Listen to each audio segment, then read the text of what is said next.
welcome to Ask Ron number 17, answering your questions from the MD Forum. First batch of questions, great questions. All of them come from Dan Dillon, the mayor of bodybuilding. Dan's first question was, Ron, do you think bodybuilding will ever go back to aesthetics? No, it won't. Here's why. Because they started the classic physique division, which has weight limits and which emphasizes a really small waist, a really exaggerated V-taper. We also have men's physique, which is all about aesthetics. Bodybuilding it's evolved. It's about bigger physiques, rounder muscles. We can bitch and moan and cry about it all we want, but you're not going to turn back the clock to 1975, 1985. You can't do that. All sports evolve. Bodybuilding especially, the physiques have evolved because of many factors. Drugs are very, very obvious. They allow the people now, the athletes, to become much, much larger, and the muscles to take on a much more extreme, really round, really full look that just was not possible years ago before we had, these massive cycles of all kinds of drugs, all kinds of steroids, growth hormone, IGF-1, insulin. God even knows what else. I don't even know what else might be using today. I can't keep up. If I was a full-time coach / guru, I'm sure I would know about all of these things, but I don't. So no, aesthetics I don't think will come back as far as that's going to be the main criteria that open bodybuilding is judged by. That being said, we still have guys like I'm doing this over the weekend where a couple hours ago in Italy, Cedric McMillan just won another show. Cedric has great aesthetics, great shape. Brendan Curry was in that show, also very nice shape. There still are a good amount of open bodybuilders with really nice shape and aesthetics and fairly small waists. There are others with thicker waists, that are bigger. There's room for everybody. Open bodybuilding is about big muscles, shredded muscles, and they still have to have some sort of shape and proportions. There's nobody out there winning shows in open pro bodybuilding that looks like a refrigerator. No, there isn't. Next question, your thoughts on Mike Matarazzo saying bodybuilding ruined his health? I have to probably theorize that if Mike wasn't a bodybuilder, he'd still be alive right now. If Dallas McCarver wasn't a bodybuilder, I'm pretty sure he'd still be alive right now. I'm 99.9% sure. There's so many factors that go into creating the bodybuilding physique. Obviously we're going to look at drugs first. These combinations and cocktails and the large doses of drugs and the insulin and all these things, they're not good. They're not good for us. They're not good for anybody. So are they going to contribute to an early death or put you at risk to die much younger? Of course they are. Beyond that, just holding that much size, that much weight, it's such a strain on your heart and all your other organs. It doesn't matter if it's all pure muscle mass. There's no healthy way to be 5'11", 300 pounds, whether it's lean or you have a big giant gut. It's a pot belly and you're a fat guy. It doesn't work out. That's a huge strain. If you watch any of these obesity shows, it's just a simple analogy that I know it doesn't apply completely, but you've never seen a morbidly obese elderly person. They don't live that long. They typically don't make it much past 50. If they make it to 250, they tend to have heart attacks and die because that massive amount of weight is such a strain on the heart and other organs. They usually die of organ failure. And bodybuilding, where if you look at the body mass index of most bodybuilders, especially the bigger ones, it's off the charts. It's very similar. We're all clinically obese, technically. And another thing is eating. The fact that we eat so much food in such large amounts and such frequency, it's not healthy. And you could say, well, what are you talking about? We're not eating pizza and donuts. And actually, some of you guys are. You guys with that Fit Your Macros, you're eating all kinds of shit. I see it on your Instagram. You're eating pizza, you're eating donuts, you're eating waffles, you're eating shit like that every day. And I know it ties into the insulin use. I'm not ragging on you. You're doing what you think you need to do. But just insulin release in general, which comes from eating, And we do eat a lot of food, and we eat so much more frequently than the average person. We're releasing a lot more insulin into our bodies. And, you know, you look at diabetics, a lot of them die young. They die of organ failure and all kinds of problems. You know, being diabetic puts a massive strain on the system, and it's because of all the insulin. You know, I know I'm not being medically accurate with this, and you guys are going to bitch me out about it, but I know for a fact that they've done many studies that show that people that eat less and they're slightly underweight outlive by a large margin overweight people and even people of normal weight. So what does that tell you? It tells you eating a lot and being bigger, you know, overweight, as all bodybuilders technically are, even though it's muscle, it's not healthy. It's not healthy for us. You know, in the case of Mike ate a lot of red meat. He was a huge advocate of red meat. I believe he ate a couple pounds every single day for many years, which is not healthy. You know, I don't believe that a little bit of red meat, you know, 2 or 3 times a week, I think it's a good thing for bodybuilders. But healthy to eat red meat every day, I don't think that's healthy, no. I remember many times talking to Lee Haney for his MD column, and many times he made the point that he never ate red meat. Maybe a couple times during the whole time he was Mr. Olympia, because he did not believe it was healthy. He believed it was so hard for the body to break down, put such a strain on your system, that it was just not worth it. So you're much better off eating eggs, turkey, chicken, fish, things like that, rather than red meat. So Mike also admitted, you know, he was a heavy steroid user for many years, also put a strain on his heart. And, you know, ultimately it was Mike's heart that went on him. And a lot of bodybuilders, that's their cause of death. If they're dying young, they're having heart attacks. So, you know, is bodybuilding healthy? Even natural bodybuilding isn't totally healthy. You know, if you wanted to be super healthy, you would eat, you know, a lot of fruit and vegetables. You probably wouldn't eat a whole lot of meat. You do all kinds of cardio, stretching, yoga, Pilates, a little bit of resistance training, and you wouldn't be big and massively muscular. That's not the way you're going to live a long, healthy life. It's also why you see a lot of the guys that were bodybuilders, they downsize, they lose a lot of that muscle mass, and they get into more healthy activities. Like Dorian Yates is a perfect example. You know, if Dorian, for whatever reason, had decided he had to stay as big as he was during his Mr. Olympia years and try to maintain that forever, he probably would be dead by now instead of, I believe he's 53 or so, but he probably wouldn't even be alive now. You can't carry all that weight, you can't keep taking all those steroids, eating all that food every day and expect your body to be cool with it. It's not healthy. Moving on. Your best and worst personality traits. I don't think I should be the one to say what my best personality traits are. You know, if I was, I mean, who knows if I'd even be right. Maybe I'm just delusional. I think I'm generous and loyal and caring and empathetic and all these things, but that's for other people to say. I can tell you what my worst personality traits are, and I'll be totally honest. I procrastinate terribly. You know, luckily I'm in a position where I have a lot of deadlines and things like that, so I can't procrastinate indefinitely. But given the opportunity, say if I'm a fiction writer also. Have I been working on any new fiction? No. I should be, but I keep putting it off. I'll do it tomorrow. There's always something. I gotta check my emails. I gotta check my social media. I gotta check the forums. I gotta get moved on this article, that article. There's always an excuse I have, so I procrastinate. I know that's hardly unique. There's a lot of us out there who share that trait. It's a bad trait because, you know, why put off tomorrow what you can do today? And you cause yourself a lot of stress that way when you know you have things to do that you've just been putting off, and the longer you put them off, you know, the more stress there is. But it's something I've been working on for many, many years, and I continue to work on it. Like I said, luckily I have deadlines. My other trait, and again, I know this makes me look bad, but I feel like I have to be honest with you guys.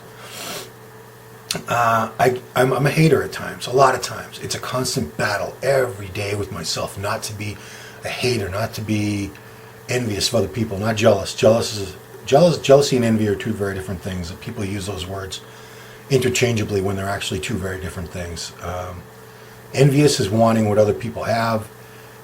You know, I find that I'm happiest when I can focus on what I do have and be grateful for that, And that's what I have to force myself every day, every waking moment of every day, because my mind just easily goes into that negative place where this guy's got more money than me, and that's why I make excuses. Oh, because he's had this and that given to him, or he got lucky this way, or this guy's got a better physique. Oh, well, he's got these drugs that I don't have, I can't afford, or I can't get, or he's got no kids to wear. You know, it's a negative cycle. It does me and anybody else, does us no good.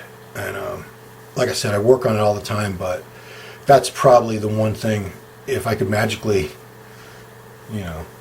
change myself, that would be it. But you can't magically change yourself. You have to change yourself, and I work on that all the time. I try to. It's something that I know. My life is better when I appreciate what I have, and it's worse when I, complain about what I don't have, or bitch and get jealous, envious of what other people have, or what they're doing, or whatever. Your favorite drink? See, we're moving on to something positive. I think it's well known. I'm a vodka fan. Vodka tonic is very simple. I know I can order that anywhere, and they're not going to fuck it up. You can't fuck up a vodka tonic. But I do prefer places that make a nice martini, and I'm talking about like flavored martinis. Lemon drop martinis, blueberry martinis, raspberry martinis, peach martinis. There's some places I've been to that have, martini menus with 100 different flavors, and they're delicious. And, I've never been into beer. I hate the taste of it. I hate the fact that you have to drink so much of it. By the time you got a good buzz going, you have to run to the bathroom every 20 minutes to pee. Maybe that's just me because I'm old, my prostate. I don't know. Anyway, wine, I can drink wine. I don't have a favorite. I'm not well versed on wines. I'm a lot of times, like at the Olympia, I was out to dinner with Giles and Steve Bleckman, and Steve's a wine connoisseur. He'll actually make vacations to go to different wineries or places where they produce wine, and he knows all about it. I barely know the difference between white and red. I couldn't tell you which one goes with what kind of food. I don't know the differences. I mean, I'll drink it if it's there. If someone's offering it to me, sure, I'll take wine. But martinis, anything with vodka in it, even I would even do a screwdriver, vodka and orange juice, if that was the last resort. Okay, so I'm moving on to favorite any good horror movie suggestions. Wow, how much time do we have here? I'm just going to list off a bunch of my favorites from the old days. So The Exorcist is number one. It's my favorite of all time, if you can see Reagan there. Anyway, The Exorcist, Rosemary's Baby, The Omen, Alien, Invasion of the Body Snatchers. Some people consider it sci-fi. I call it horror. Slasher movies, I was never... I did enjoy them. I used to watch all of them. I had a subscription to Fangoria magazine. But they weren't scary. They never scared me.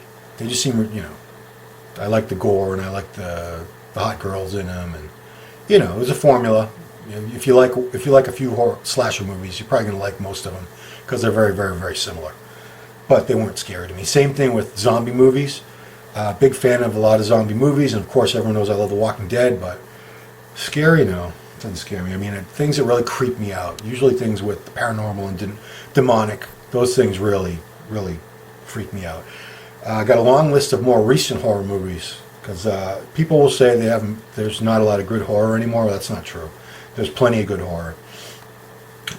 Just a few of the ones I've seen over the past 5, 6, 7 years that I thought were very well done.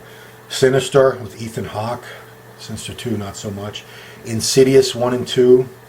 Oculus, the remake of Evil Dead. It Follows was different. I really like that. Human Centipede 1 and 2. Pretty disgusting movies, but they really creep me out as the fact that a human being could possibly be that inhuman to another human being or series of human beings. The Ring, love that. Thought that was pretty creepy, very atmospheric and creepy. And The Conjuring, love that movie too. I've probably seen it 5, 6, 7 times now in its entirety. Okay, so those are all the questions from Dan. I'm going to get to a few now from Nelson Muntz, who was until recently known as Guy Hungwell on the MD forums. Guy asked, what was your best and worst moments living in California years ago? Wow. I can't really pinpoint like a specific day or anything, but I would say the first year I lived out there, 1991, it was really special, kind of magical because, I came from Boston. I grew up in Boston, and I had spent a year in California prior to that to go to school, and I came right back. Didn't last more than 1 year out there, but it was so different from the East Coast, and I had this job in bodybuilding, so I was going to all the shows and meeting all the pros and hanging out on Venice Beach every weekend. Also, I got married June 91, so that's the honeymoon phase, and so we did a lot of those California things together. We'd go to the beach, go to Disney, all that stuff, Universal. So that was a really cool year, 1991. The worst year, I probably have to be honest, say the year I left, 2000.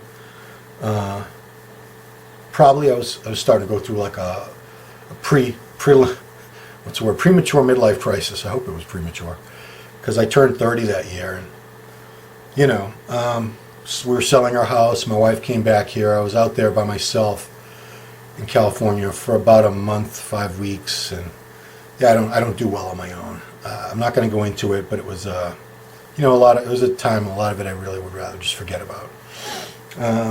Okay. What is the thing you miss about California besides the weather in Gold's Venice that you don't have in Boston? Absolutely nothing. I don't miss anything about California. The way it is now. I miss California the way it was in the 90s, or I should say the LA area. It was bodybuilding paradise. You had Gold's Venice, you had World Gym a couple blocks away, then they opened up a Powerhouse Gym on Main Street. You had restaurants like that was across from Firehouse. You had the Firehouse across the street. You had Kookaroo, this chicken place everybody would go to. Fresh to Go was another place. They had the Max Muscle store.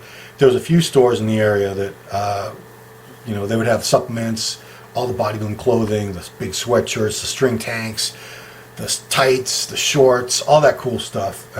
So it was a really cool time and place, especially if you were, for a bodybuilder. You had the beach right there.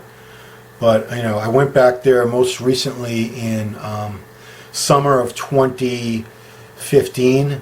Traffic was so much worse than what I remembered. It was just horrible. It's like gridlock all the time, anywhere you go. And there's no reason for it. It's not like there's an accident or construction. It's just there's too many cars. Everybody out there drives. There is public transportation, but I don't think it's well utilized. Most people drive, so the freeways are just always clogged. And it's crazy to be on a 6, 7, 8 lane freeway and it's packed all the time. Why? It didn't make any sense. So I wouldn't go back there. No. Nice place to visit, but I would never go back to live there again. Who was your favorite person to interview when you first started out writing for the magazines? There really wasn't anybody. I started out writing for the magazines while I was still working for the American Muscle Show. In fact, most of the time I was working for the American Muscle Show, which was 91 to 98. I started writing for the magazines in 92. That was kind of my side gig. I didn't do a lot of interviews back then. In the early years as a writer, I did a lot of training articles, motivational articles. I would pitch ideas to the magazines like Iron Man, Muscle Mag International, took a lot of my pitches and said, yeah, that sounds good, do that, like 10 ways to grow your biceps, or, anyway. So I didn't really start getting a lot of interviews until the end of that decade and into the 2000s, when, first Muscle Mag would they started giving me a lot of assignments. God bless the late Robert Kennedy and his business partner Gino Edwards, because they gave me a lot of work toward the end of that decade and made it possible for me to make a living from this. And then I started working for MD end of 2001 and early 2002. And, I started doing columns for the athletes. I started doing training articles. So I was assigned those. I didn't have to think of anything to write about.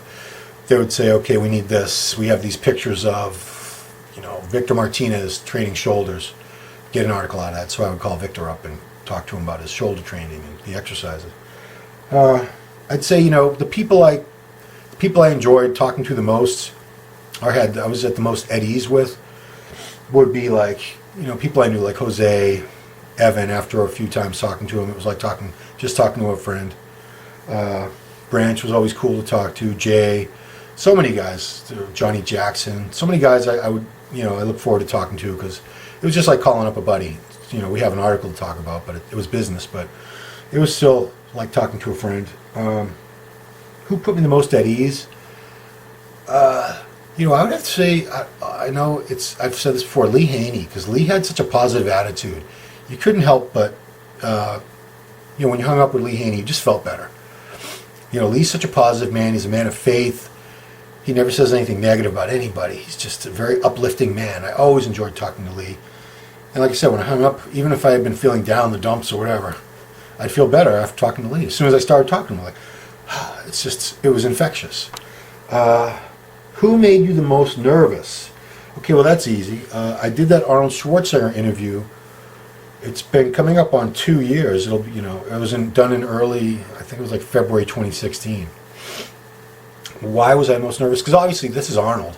This is a guy I've been dreaming about interviewing for the whole time I was a writer. And I also knew that I was only going to get one shot at it. He's an incredibly busy man. A lot of calls had to be made, emails, and more than a few people had to really help hook this up for me. Jim Lorimer being one of them, definitely. And I was given these instructions that I was going to get a call from his assistant, and I didn't know when it was going to come. But when I got that call, I would have like 5 minutes, and then I would get a call from an unknown number, and that was going to be Arnold. And I would have I think they told me I would have like 30 minutes or something. So I knew I couldn't miss that call. So wherever I went, whether it was at the gym, I was in the bathroom, I was eating, whatever I was doing, I had my phone with me, and I was waiting for Arnold to call. And I had a program named Call Recorder installed on the App Store that I was going to record the call, and I knew it, and I couldn't screw it up because I was going to get one shot. And so when Arnold finally got on the phone with me, my heart was beating out of my chest. I know I sound like an idiot saying this, because why would you be so intimidated? I don't know. I've been watching this guy in movies and TV and everything since I was a little kid. So it was, he's iconic to me. He's larger than life. This was not like talking even to a regular Mr. Olympia. This is another level. This is superstar celebrity that everyone in the world knows him by name. And the only thing that kind of bummed me out about it was I don't think Arnold had any idea who I was. He had never heard of me. And obviously I know I'm not a celebrity.